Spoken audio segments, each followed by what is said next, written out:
Thank you so much for that explanation. And before we get to the questions and comments, I thought it would be great for us to walk through the format of the discussion. The following questions and comments were found on social media related to CRT, and the other questions were developed by members of the Hampton Roads Black Caucus committee action team. We will allow 1 minute responses for the comments and 2 minute responses for the questions. If we have time at the end, we will open it up for Q&A from the audience, folks that are listening via YouTube or Facebook. So we will get to comment number 1, which is from Kimberlé Crenshaw.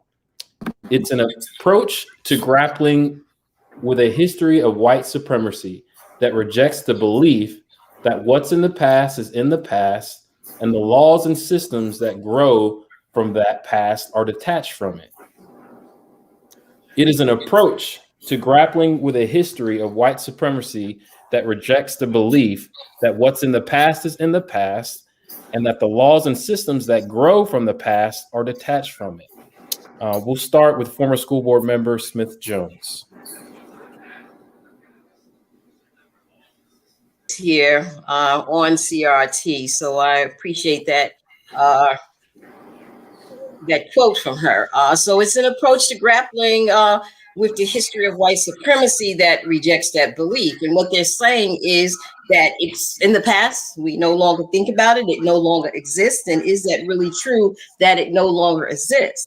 And when we think about what's happening and how laws and systems are established now, literally in 2021, does it have an impact on what had happened before in the past? And does the past influence the future, the present?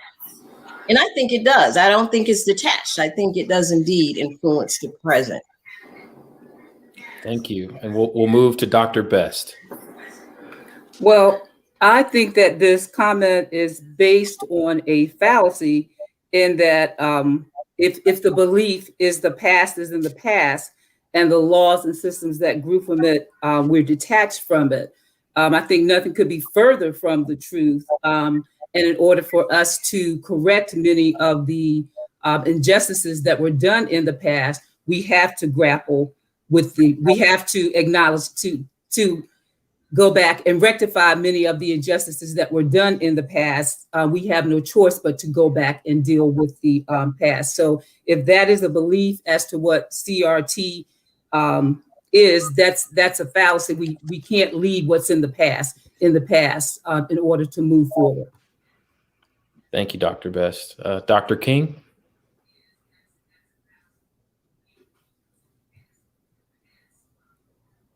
I think you're still on mute, Dr. King. Yes, I believe you're muted. I was going to say we can't really move forward until we know where we've been. And we also know that the best predictor of our future is our past. And so I think the statement is based out of ignorance about the influence of the past on the present and on the future. So we would be remiss if we didn't consider the past, the inequities, the flaws, the disappointments, the hurts and injuries of the past, so that we can devise a plan to not repeat those types of behaviors in the future. So I definitely feel that we have to consider the past, that it's a vital piece of the present and the future. I want to jump in here with the second comment, if you will, and I'm going to begin with Dr. King. But regarding critical race theory and individuals like myself, do you think it is a valid concern that critical race theory might be seen as something to make white people feel guilty? And if so, what might be your opinion on that? Yeah, I don't think it has anything to do with feeling guilty. I think it has more to do with accountability. And just because something happened in the past doesn't mean that it's not relevant today. People are in prison today because of things that they did 5, 10, 15, 20 years ago. So once again, I think, it's out of ignorance to assume that the past is the past and this is just a way to punish people. It's really a way to inform people, to educate people, and to hold people accountable. All right, all right. Dr. Best, what might be your opinion on that? As far as CRT being designed to make white people feel guilty, that statement in of itself, to me, it even reinforces even more the need for CRT. Because for someone to actually sit around or to think that there were a group of people that sat around to say, let's come up with this theory. Let's look at things and see how we can make white people feel guilty. For you to think that, then you have to think of your ways yourself some kind of way. So I just really think that statement is kind of ridiculous, but more so, it's very, very sad. Ms. Smith-Jones, what would be your opinion on the idea that CRT might make white people feel guilty? I don't think so. It's the truth. You know, oftentimes when we deal with the truth, the truth and facts, it might feel that someone is coming after us, that someone is attacking us. And therefore, when we feel that way with the lack of knowledge, we oftentimes feel guilty. So do I believe that it was designed to make people feel guilty? Absolutely not. I think it was designed to educate people, to have people to learn a different way and different things perhaps they don't know. And oftentimes when we're faced with things we don't know and we have to face the reality and it's uncovered, then we feel like someone is attacking us or coming after us. But absolutely, I don't think it was designed to make anyone feel guilty. I think it was designed to empower and to educate others. Just to interject a little bit of my own personal view here as being someone who is white, I don't want to approach it as something that should cause me to feel anxious or any guilty in a way. It's just maybe it's something that I could also use to help educate everyone as possible. That way we can improve things. So I think I like the idea of bringing CRT to as many people as possible, so more people like me can change for the better. Or at least that would be my opinion on that. It doesn't have to make me feel guilty. Thank you. So this up next is a question, so to allow you more time to elaborate, 2 to 3 minutes, and we'll go Dr. King, Mrs. Smith, and Dr. Best. In 2021, we have definitive differences in education, employment, home ownership, law enforcement, policing, and health among racial makeups of our nation. The preamble of the Constitution glorifies the effort of the people to strive for a more perfect union. Is it actually within our strive for a more perfect union that the CRT and equity-based education will actually help achieve a more perfect union? Yeah. I think CRT is a great way to educate people, to bring some of the issues to the attention of the body. Once we acknowledge things, we can address them. If we don't first acknowledge them, then there's no solution to the problem. So I definitely feel that it's important for us to bring this to the attention of the masses. And I do believe that we can have a more perfect union if people are educated, if we bring groups of people together so that they can see that really we have more in common than we have differences. I think it's going to take some time and it's going to take some work, but all of us can be a part of the solution, and we all have a role to play if we want equity in our communities, in our society, and in our country. Thank you. Okay. Shall I just jump right in next?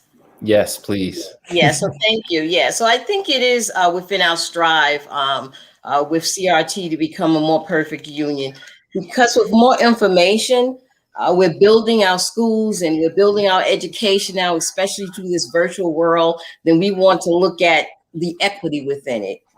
And I think that's so important, the equity within it. And the more we try to better ourselves and better things and the tools that we have, even if it's CRT, I think it's important that we strive for excellence within that. So can we achieve that?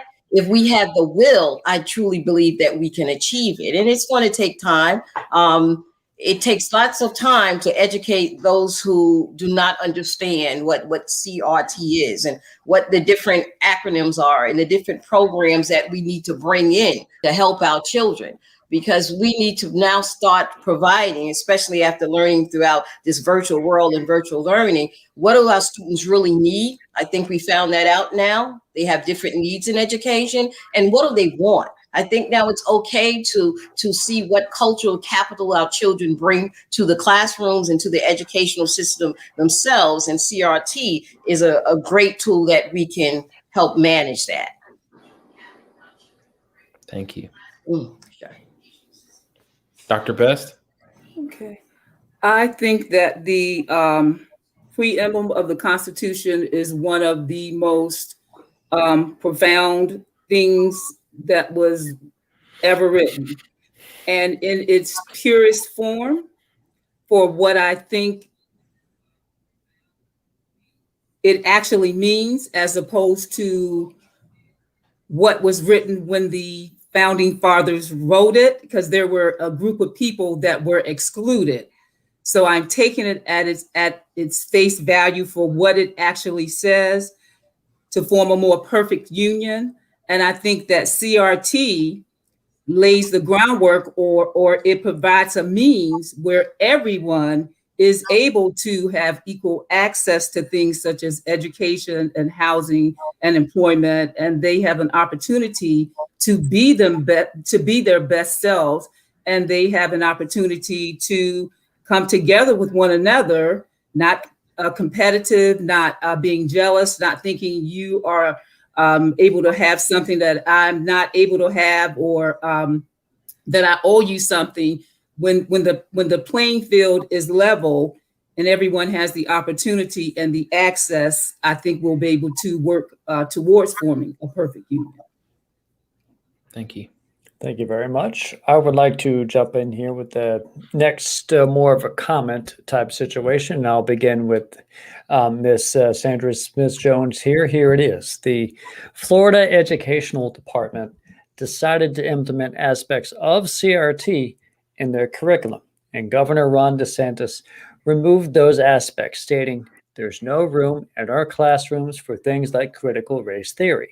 Teaching kids to hate their country and to hate each other is not worth 1 red cent of taxpayer money." So I would like you to touch on how you might view his opinions could be wrong or right on that. It's quite political. First of all, the statement, "There's no room in our classrooms for things like critical race theory," I do not agree with that. And the second part, teaching kids to hate their country and to hate each other is not worth 1 red cent of taxpayer money. I agree with that wholeheartedly. Who's doing that? Who would do that? What educator would absolutely do something like that? Then whoever's hiring that person, we need to question the people, the board, the administrators who hired someone who would actually teach something like that. And that's why we have administrators who are evaluating and observing our teachers. So no one should do that. And that's not a part of CRT that I know of. So we need to be, conscious and cognizant of all pieces and parts of it. And what are people doing, maybe disguising, saying it is CRT when it's not, if they're actually doing that. But as a teacher and an educator myself for over 20 years, I would be totally disheartened. And as an administrator, if I knew someone was in the classroom teaching hate in any program. Thank you. Thank you. Dr. King, what would be your opinion on how Governor DeSantis is approaching it as a curriculum topic? Well, I think you always have to consider the source. And you have to look at historically the choices that he has made for the people in his state. And a perfect example is COVID-19 and how that was handled. So, you have to look at a person's history so that you understand where they're coming from. This has absolutely nothing to do with teaching hate. It has to do with informing people and educating people so that we can move in the right direction, so that we can improve the system, and so that we can work better together. So, I don't agree with a lot of his policies and choices that he's made. I think his judgment is grossly impaired. And we definitely should be in these schools educating these kids. And I think through the educational process, we actually bring people together when we understand where we all came from, when we understand clearly what our mission is together, and we can move forward together in that direction. Thank you so much. Dr. Bess, what would be your take on the words of Governor DeSantis? Well, I concur with Dr. King and Ms. Smith for both of their entire statements. I think he is totally wrong in his opinion as to what it is. And I believe that CRT actually is needed. He demonstrates that it's needed even more because you have a belief as to the way things are now or have been in the past that they are actually okay. And I can give you an example of history, the way history is. And one of the components of CRT is to tell the truth, the whole truth, and to present the good, the bad, and the ugly. As a former administrator, I actually had a colleague, and she ran across a teacher that was teaching the class about Nat Turner.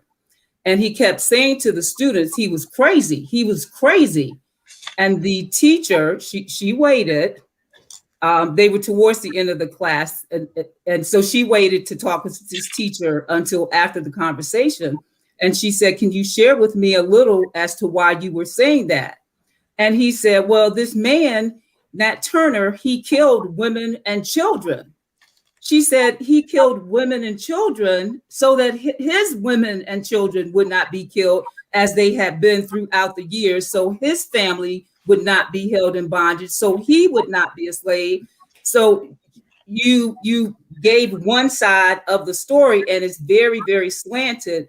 And you're making an impression upon these students and forming opinions. And then you're disregarding the feelings, the history, and the perspectives that others have had as far as Nat Turner is concerned. So critical race theory, it takes these things into consideration. There has been some systematic ways that things are presented as far as education is concerned that's damaging generations and populations of students. So I'm definitely 100% I disagree with the governor of Florida.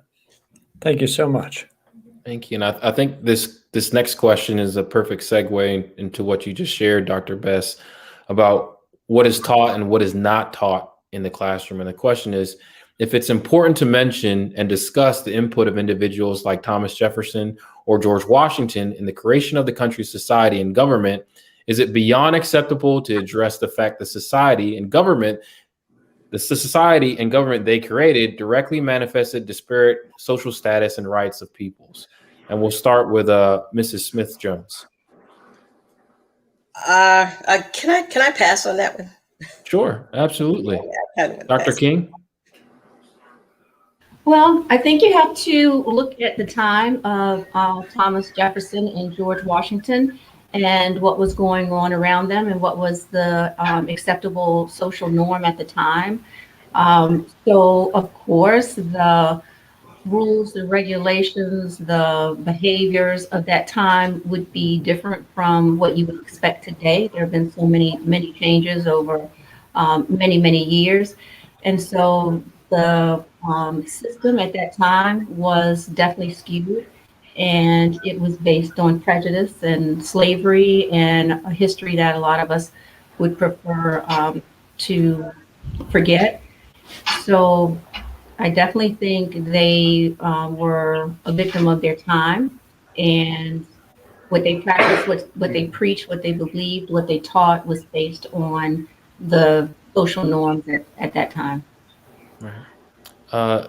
Dr. Bess, I know you shared a bit about this a little bit earlier. Did you want to comment on this question? Yes, I think it is important to mention and discuss individuals like Thomas Jefferson and George Washington, because again, that's one of the misconceptions about CRT is that we're trying to erase white history. And in nowhere in CRT is white history trying to be erased. We just want the whole truth to be told. So when you talk about Thomas Jefferson, talk about the great writings and the thoughts and the forming of a country, the things that he envisioned. But at the same time, there was an entire race of people or entire group of people that were not included in his thoughts. So yes, we should mention them, but we don't need to tell part of the story or the story should be skewed. We should tell all of the story. Thank you. I would sort of agree on that. I would like to look at the idea that they have included something and they may not have included a lot as well. And it is worth as much learning about them as what they may have had faults with. And I also want to bring up here the next thing here. It's a little more important to the point. Critical race theory says that white supremacy is a problem. And I guess that is more or less the point. There is definite inequity, and white supremacy definitely is the definition of that. So let's begin with Dr. Bess. What would your stance regarding white supremacy and CRT, how do they mesh? Well, it is a problem if you don't acknowledge it.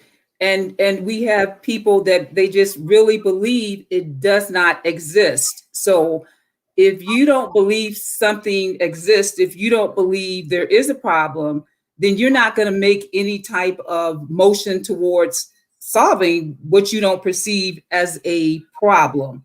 So that is why CRT says white supremacy is a problem. And it is a problem because many people just won't even acknowledge it. So that's the beginning of the problem. That's what I'll say at this point. Let's go with Ms. Smith-Jones. What's your opinion on how the two relate? Okay. When we talk about white supremacy or anybody being supreme over anyone else as human beings, and that's a problem within itself. And then I think we go back to acknowledgement. If you cannot acknowledge that there are some things that you have power over that we should all be equal in, and you don't acknowledge that, you think it's okay, then yes, that's a problem. And if critical race theory brings that out because it brings out a lot of truth, then that's something that we have to accept and others have to accept, be they white, black, or whatever, that if white supremacy is existing, and it's something that's over someone else and holding others down and oppressing others, and that's not right. That's not fair. And that's something that we need to be able to see for all people. Because anytime we say that one person or one race is more supreme than the other, you don't need CRT to shed light on that to say that's wrong. Okay, so we're all equal and we're all created equal. And I think that, you know, if CRT brings that out, that's very, very important. So no one is supreme over anyone else. And I just think it goes back to people feeling guilty when the truth is exposed. Thank you very much. Dr. King, how would you approach the idea that white supremacy is a problem within the greater framework of critical race theory? Mm-hmm. Well, I want to first say that I agree with all the comments that have been made.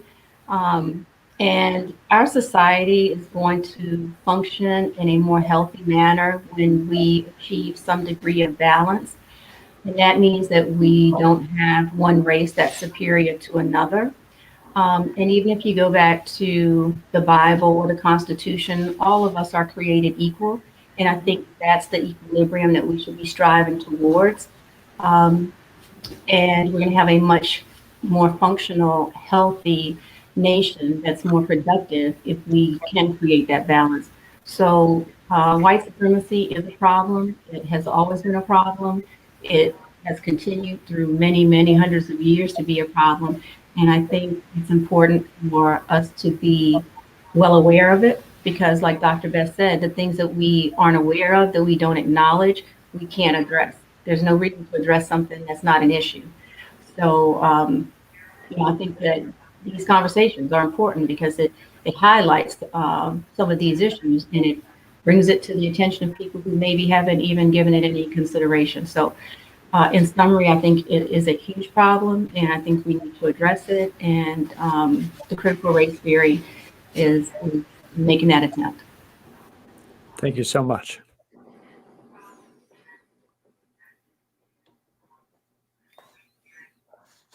I think you're muted there, Mr. Esmel.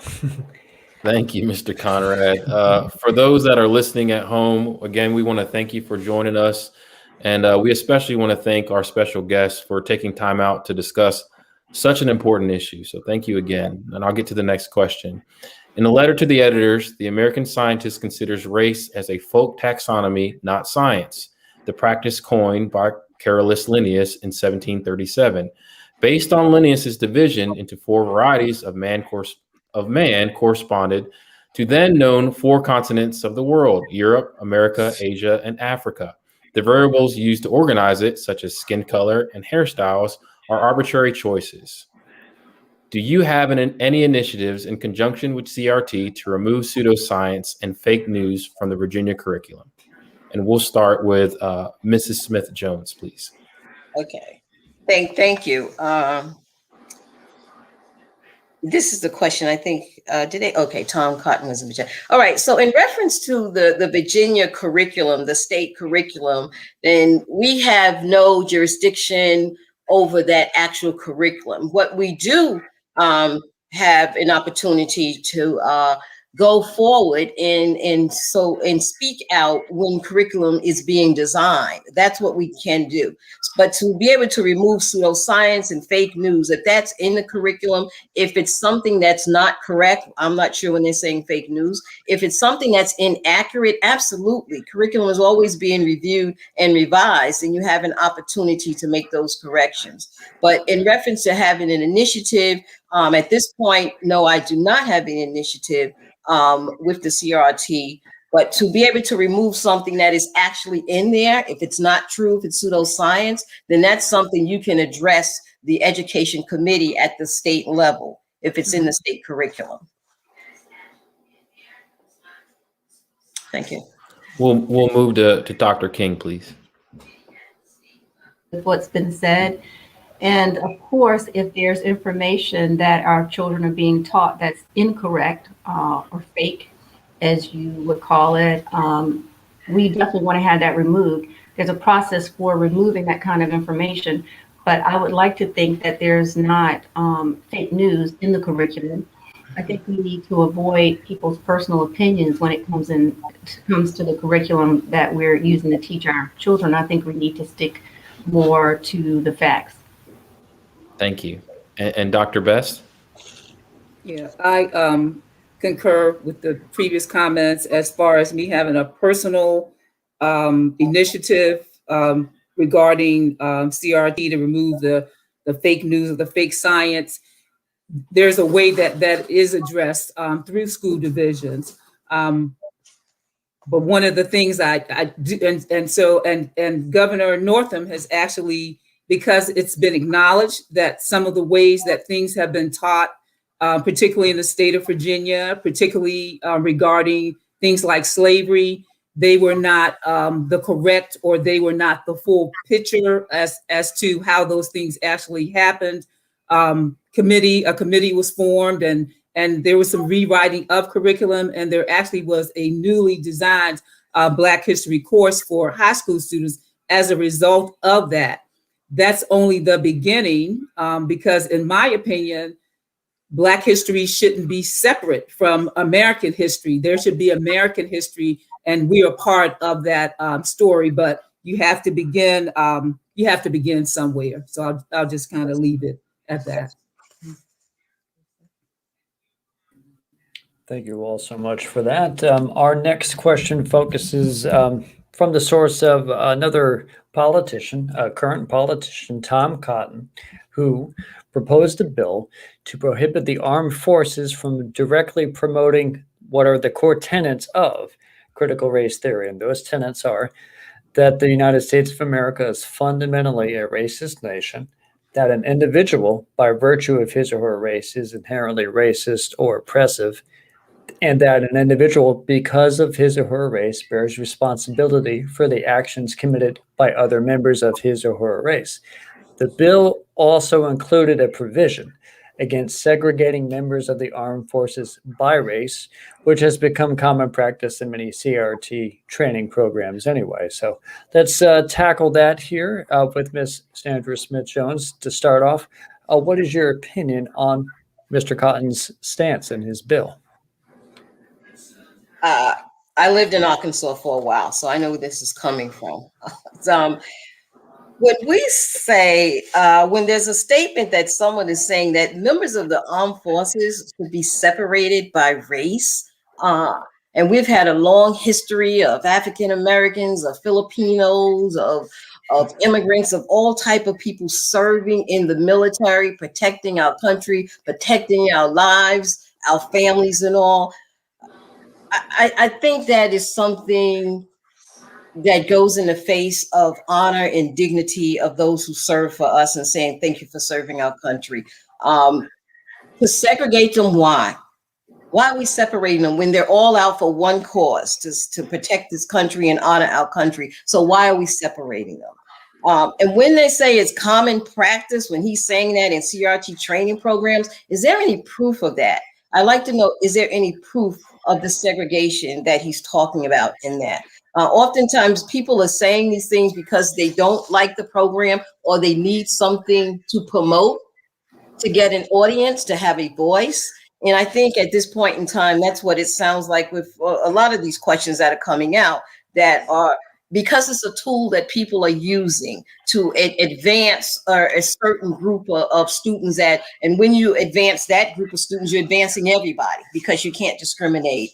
But people are looking at it one way, one-sided. I think that's wrong. But when you say to separate the military and armed forces, that's disheartening to me for someone to say, and why? I'd like to know why. What is the purpose that it would serve to separate them? And please give me some proof to show that CRT training programs, when the programs are training different people, that they're segregating people at the same time, and why? Thank you so much for that. I'm going to move on to Dr. King, and I want to hear your thoughts regarding the military tenets within CRT. Do you think it has a place to have at least some version of the education there? Okay. I didn't hear you very well, but in terms of addressing your question, I agree with what's been said, that there's no reason to segregate a group of people who are all working towards the same common goal.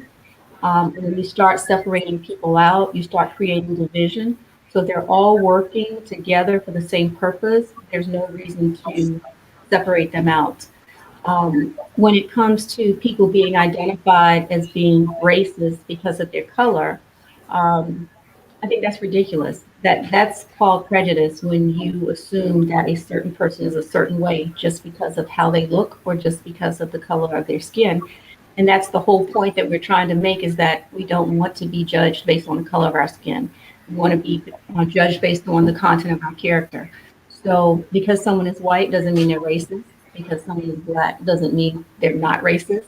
And I think we have to look at each individual person and not judge people as a group because of one distinguishing characteristic. I think there's a place for CRT in the military, in the school system, and out in the community. So I think we need to really stand by the principles of CRT, and we need to make sure that we spread the word in every community and every organization that we possibly can. Thank you so much. Dr. Best, should Senator Cotton have proposed such an idea? Absolutely not.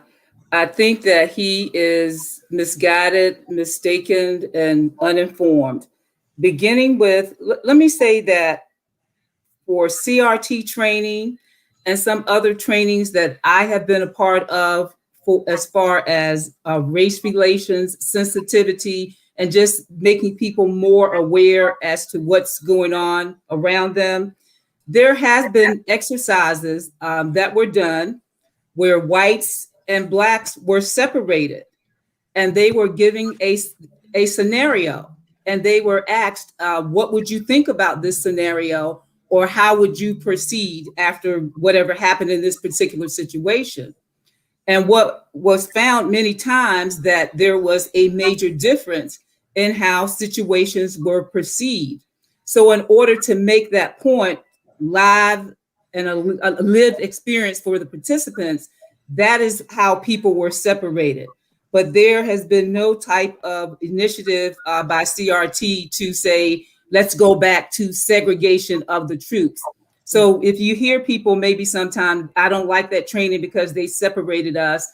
Some of the separation is to make a point as to how people perceive things. So I just wanted to say that. What Mr. Cotton needs to be more concerned with, is my opinion, is some of the people that were a part of that insurgent activity in January at the Capitol. Many of those people have been identified as people that served in the military. And some of the comments and some of the things that were said by those members of the military, they were retweeted or they were reposted from some of these groups that they are members of, that many of us don't have access to. What would be concerning to me is some of the things that they say. And these are people that they literally have our lives protecting our country in their hands, but also our sons and our husbands and our neighbors and our friends of all different races, ethnicities, and religions. And they have opinions about people that are not very good. So that's what I would be more concerned about as far as the military if I was Tom Cotton. Thank you so much for those words. Thank you. I just want to let the folks that are home listening that we'd love to hear from you. If you have any questions, please type those questions in the comment section on Facebook, and we will definitely get to you. And I will lead into our last question. I think I live on the razor's edge of naivete and idealism. I believe that we have far more in common than that which separates us. I think society and the media likes to put us into groups and likes to say that if you're a part of this group, you can only believe this. And if you're a part of this group, you can only believe this. I think people kind of cross boundaries or cross aisles or cross what they feel like are the extents of those boxes. So appointees to the CRT believe that it's a liberal attempt to spread indoctrination to push specific ideologies to reframe America as inherently racist, not the land of liberty, freedom, and inclusion. If you were speaking with one of these individuals, what would you say? And I'll start with Dr. King.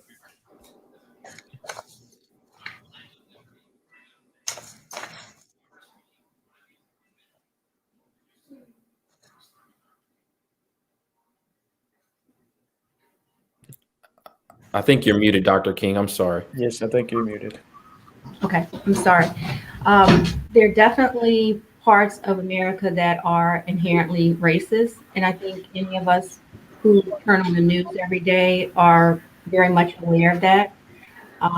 It's really not anything that we can ignore. It's sad that all these years after the ending of slavery that we're still dealing with the same issues, and we're still protesting and marching and fighting for our freedom and our civil liberties. And so if I were to speak to one of those individuals, what would I say? I would say CRT is not making an attempt to create anything that may be negative in America, because we as Americans have done a great job of that ourselves. Throughout history, we have taken advantage of and demoralized and stigmatized various groups of people, and not just exclusively African Americans. So I would say portions of America are racist. Not all of America is racist. This should be the land of the free for everyone and the land of inclusion. And we should not stop the fight to that end until we've accomplished just that.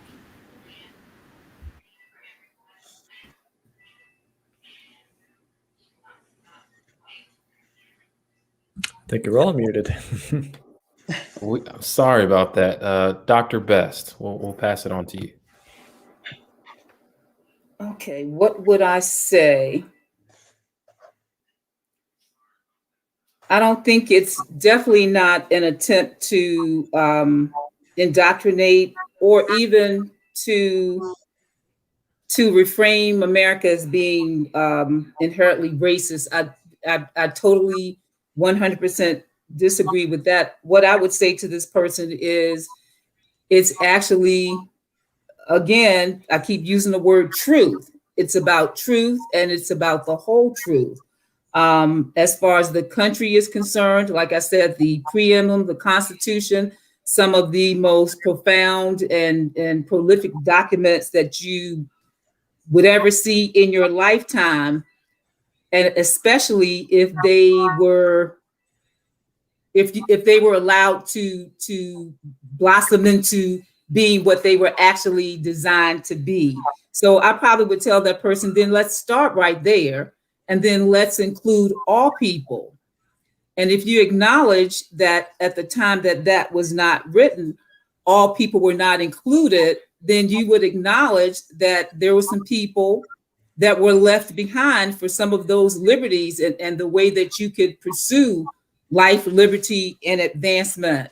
And then if you acknowledge that, then you would have to acknowledge that some things have to be done to bring those people up to a level playing field with all the people that were included when these documents and when this country was formed. So I would start with eating the elephant one bite at a time, just little things, one truth that builds upon another and builds upon another, because you're not going to be able to eat the elephant at one time and in one bite. That's how I would approach a person like this. Thank you, Dr. Best. Mrs. Smith-Jones, you're obviously a proponent of the CRT. There's likely at least one person who is an opponent of the CRT. For those folks that are opposed to CRT, what would you say to them now? Well, I would say read it, do the homework, do the research in the background, and really read it with the intent to understand what it's about. Not us against them, not you against me. What is it really about? And be bold when you're reading it and ask the right questions. And if you're sitting on a committee, a CRT committee, and you don't understand, then turn to someone that's on that committee, maybe someone that's not like you and not from your background, and ask the questions, ask the bold questions. But you have to be in a safe environment to do this. You have to feel that it's okay if I'm on the CRT team and I'm a white female or male, that it's okay to ask this question if I don't know, but be ready to receive the answer. It might not be something that you can tolerate or handle. But be in a bold place and ask the bold questions and make sure that we provide safe places for people who are opponents of it simply to understand. Because I don't feel that we have to continue to apologize when we're moving forward in the world. When we're moving our children forward, when our children are understanding the value of education, the purpose of education, that it's okay to go there and to flourish and aspire to have dreams and all that. And when we start to see that, others start to push us back. And then they start to use excuses like it's that CRT thing. No, it's the truth thing. And it's what, that the truth and the beauty. And when we talk about the life, the liberty, and the pursuit of happiness, that's ours as well. And so I would say to anyone who's opposing it to simply just read it. Read it with an open mind. Read it with an open mind. Thank you. Conrad? You're muted, Conrad. Sorry about that. And thank you guys all for those answers. Our next question was not prepared, but it is recently came up. And it's a good question, so I want to have a chance to ask it. The question is, how does the lack of cultural awareness affect students' mental health? And I might expand on this a little bit because they say that racism is itself more taught than it is just like, it's not natural, it's a taught thing. So this could sort of touch on that in the sense that if we don't learn something like CRT, the culture is not aware of it. So how might that affect positively, negatively mental health? And we will begin with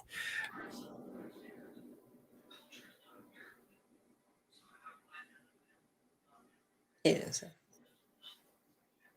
Who are we beginning with, Conrad? Dr. Best. Sorry. Okay. How does a lack of cultural awareness affect? Well,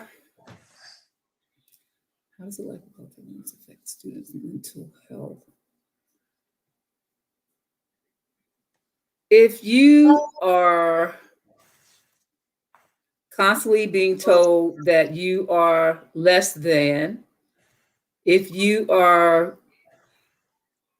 being told or led to believe that you're unable to achieve as much as maybe other people around you, if you are constantly being told that you are a predator or an animal, or you are destined to be a statistic, those are kind of things that if they're told to you day after day, you begin to internalize them.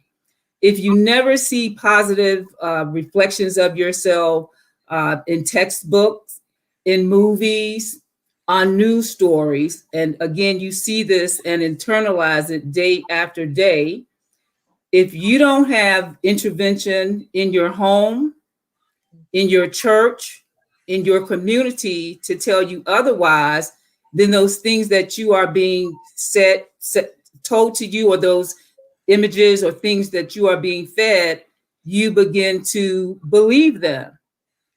And so that could influence you to actually make those things become a reality.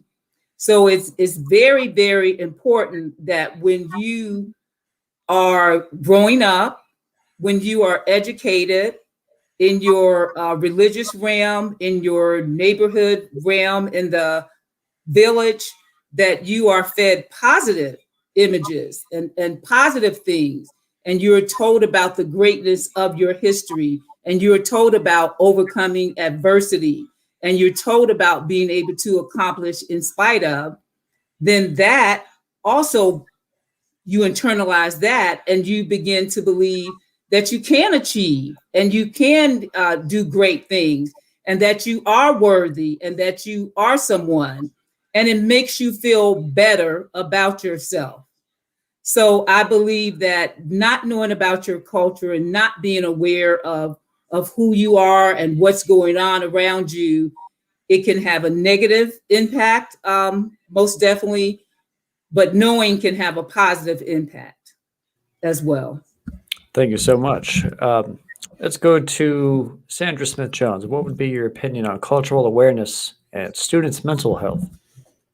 Oh, I think cultural awareness is something that is truly, truly needed, and we need to bring it out. Allow the children to talk about their cultural capital, what they bring to the classroom, to the teaching and learning environment. What are their experiences?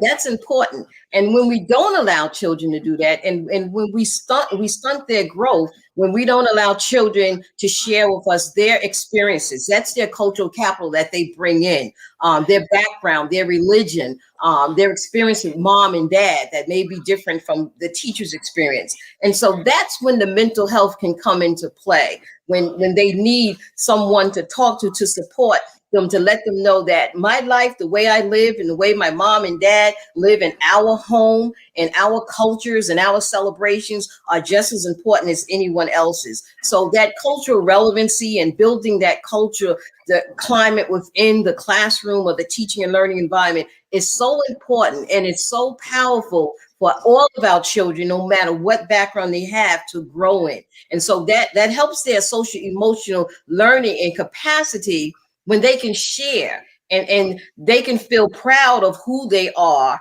and where they have come from and where they're going when they develop all this additional knowledge.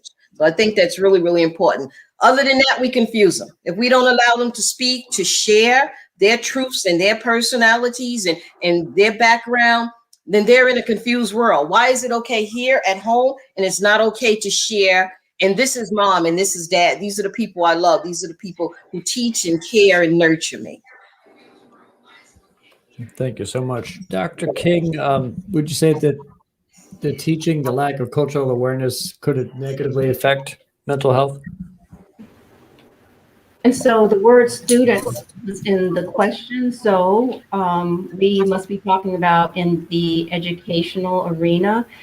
And so a lot of how our kids feel about themselves, a lot about their self-esteem, their confidence, how much initiative they take, how motivated they are, has to do with how they're treated, if they're acknowledged or not acknowledged, how they're responded to when they have comments or when they interact with people, especially people of authority.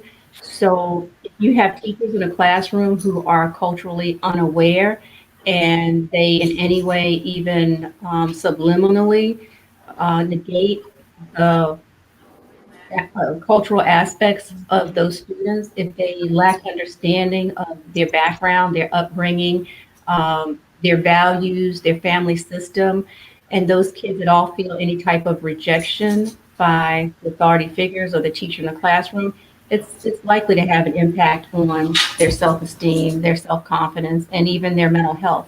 It's so important that we acknowledge these kids, that we encourage them to talk, and that we accept their cultural differences. And there are inherent differences. It's really important that teachers are aware of that, because they're going to be better teachers for all of the students if they're aware of cultural differences. So when it comes to mental health, yes, it's so important that we are culturally aware, that we don't reject these students, their way of life, their upbringing, their family dynamics. So in order to not have that happen, we have to be trained and aware of the different types of cultures that may be in any particular classroom. Awesome.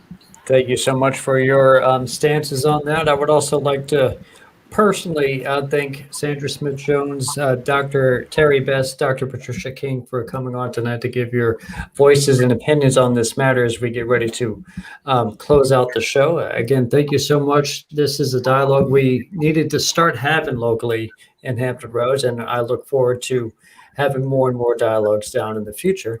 How about any closing thoughts you might want to have? And let's start with Dr. Best. First of all, I would like to thank you for having me on this panel, and I hope I've certainly learned listening to my fellow panelists, and also even learned from the question and the comments that were posed, and that's what this life is about. That's what this journey is about. That's part of the tenets of critical race theory is to continue to learn and to adapt to what we're learning. And so the times that we're living in now, it's almost crucial that we are able to talk, that we are able to communicate, that we make attempts to understand one another, and resolve to ourselves that we're all in this together. And when you thrive and when you advance, then I thrive and I advance. And when I thrive and I'm able to advance, then you thrive and you're able to advance. So I just encourage people to be open to getting to know all types of people, be willing to listen, and be willing to understand. And I look forward to just more dialogue, because this is only the beginning. And thank you again. Thank you so much. Ms. Sandra Smith-Jones, your closing thoughts on the topic tonight and having this discussion.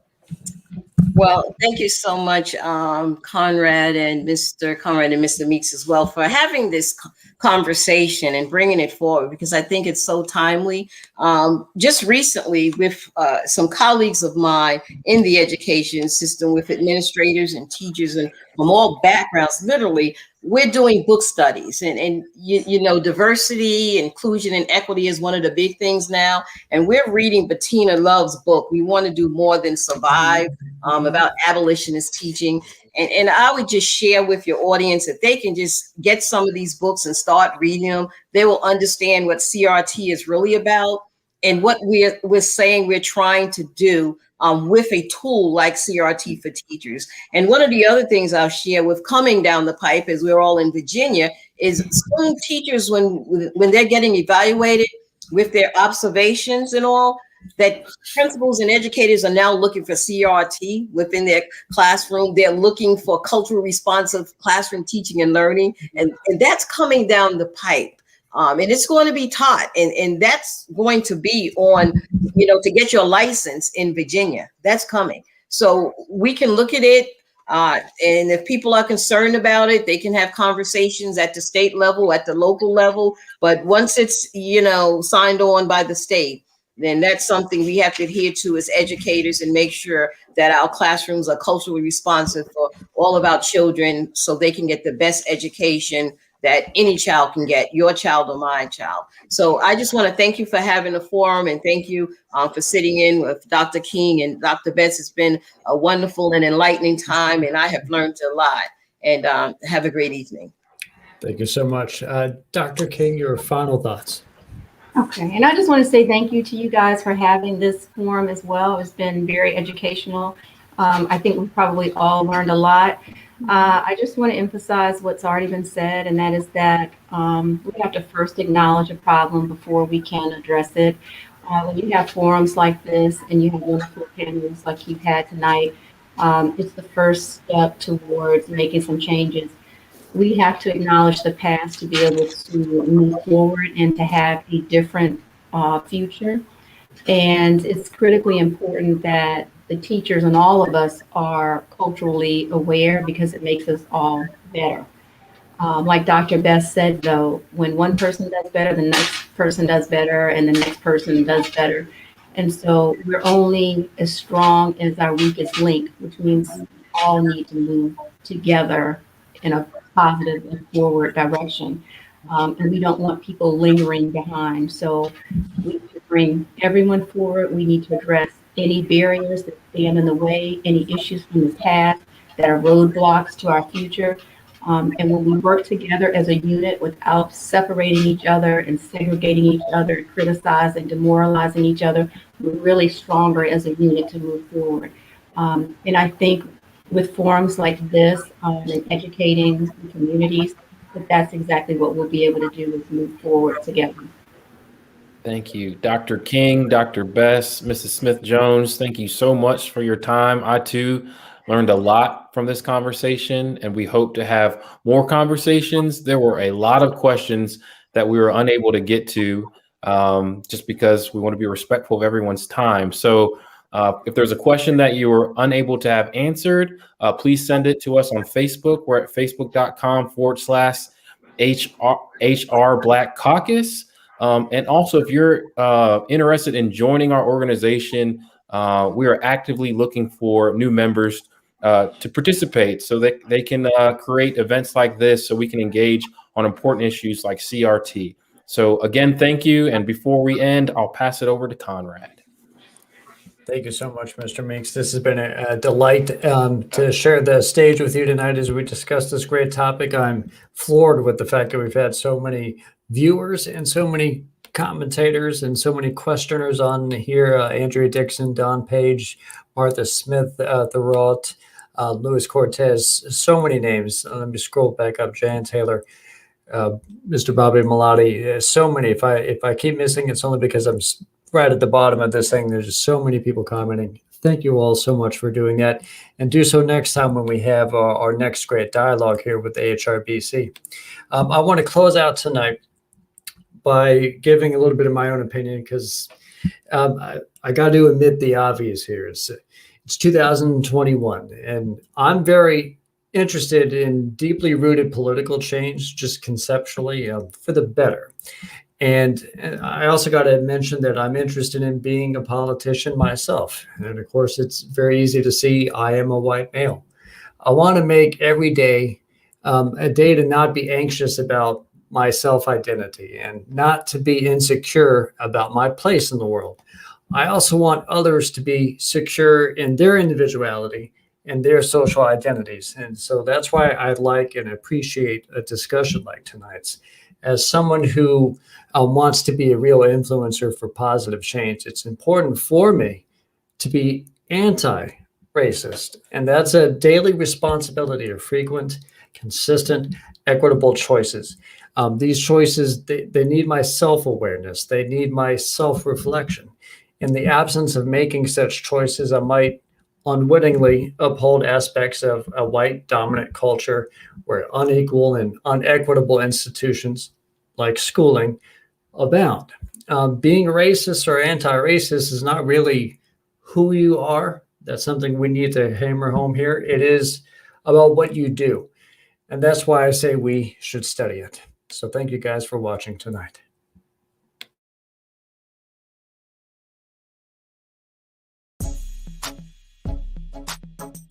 This show was brought to you by Positive Vibes Incorporated, our consulting services.